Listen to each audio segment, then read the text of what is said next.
One day দলে এক প্রকার অবিচ্ছেদ্য সদস্য মেহেদী হাসান মিরাজ। দলের অধিনায়ক কখনো ব্যাট হাতে কখনো বল হাতে ভূমিকা রেখেছেন। মিরাজ লড়ছেন নিজের সর্বোচ্চটা দিয়ে। বল হাতে নিয়েছেন ৩টি গুরুত্বপূর্ণ উইকেট, দলের জন্য এনে দিয়েছেন ব্রেক থ্রো। কিন্তু সিরিজ হারের রাতে ব্যাটিং ব্যর্থতা ঢেকে দিতে পারেননি এই অলরাউন্ডারও।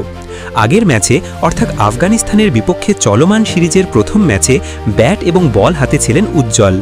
বল হাতে ১ উইকেট নেওয়ার পাশাপাশি ব্যাট হাতে খেলেছেন অর্ধশতক পেরোনো ইনিংস। ওয়ানডে সিরিজ শুরু হওয়ার পরে বাংলাদেশের টপ অর্ডার থেকে শুরু করে মিডল অর্ডার কিংবা ফিনিশার কেউই দায়িত্ব নিতে পারেননি। ব্যাটসম্যানদের ব্যর্থতার হতাশা স্পষ্ট হয়ে ওঠে অধিনায়কের কণ্ঠে। ম্যাচের পর সংবাদ সম্মেলনে মেহেদী হাসান বলেন, আমার মনে হয় আমরা সত্যিই খুব ভালো বোলিং করেছিলাম এবং আমরা সহজেই লক্ষ্যটা কিন্তু তাড়া করতে পারতাম, কিন্তু যেটা হলো আমাদের ব্যাটিং খুব খারাপ হয়েছে।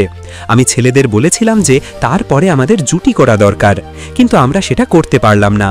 আমরা জুটি ঠিকই শুরু করি, কিন্তু আমাদের দায়িত্ব নিতে হবে, আর সেখানেই সমস্যা হচ্ছে, আমাদের ব্যাটসম্যানরা যথেষ্ট দায়িত্ব নিচ্ছে না। সবচেয়ে বড় কথা, যে ফরম্যাটটিতে নিজেদের সেরা ভাবি সেই ৫০ ওভারের ম্যাচে বাংলাদেশ একের পর এক সিরিজ হেরেছে। আফগানদের বিপক্ষে প্রথমটা ২০২৩ সালে ঘরের মাঠে ১-২ ব্যবধানে সিরিজ জয় করে আফগানরা। চলে যায় ২০২৪ সালে সংযুক্ত আরব আমিরাতে আবারও ১-২ ব্যবধানে পরাজয়।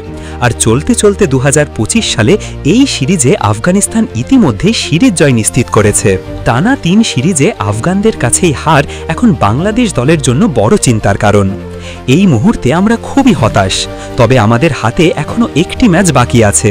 এরপর আমাদের আরও একটি সিরিজ আছে এবং কিভাবে আরও শক্তিশালী রূপে ফিরে আসা যায় সেই বিষয়ে আমাদের ভাবতে হবে। আমাদের ব্যাটিং উন্নতি করতে হবে। ওয়ানডেতে যদি আমরা রান না করি তাহলে আমরা টিকে থাকতে পারবো না।